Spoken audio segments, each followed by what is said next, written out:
Do other people have difficulty reading your writing?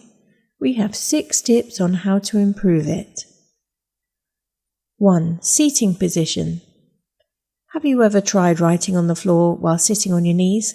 It's very awkward, so make sure you sit at a table on a chair that's the correct height for you.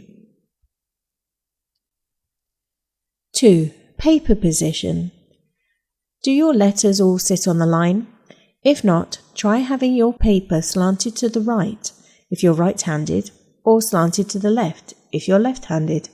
This will make it easier for you to keep your letters on the line. 3. Same size letters. Are your letters all the same size? Use our guided paper to make sure all your letters are the same size. Small letters should touch the first line, and tall letters or swing low letters should touch the top and bottom lines. 4. Spacing. Letters in words should not have any big gaps, or they could look like separate words. How many O's can you get between your words?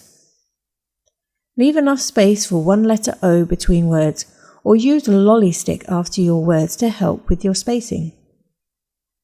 5. Slanting. If your writing is slanted, make sure it's always slanted in the same direction. Having your paper slightly turned while writing may help you with this. 6. Find your style. Mixing different styles of writing doesn't look good. Pick a style and stick to it. As you do more writing, you will find your own style of handwriting. It may be joined up, known as cursive, or it may not. Show your writing to someone else and see if they can read it. If they can't, then maybe you need to work on your style so that others can read your writing.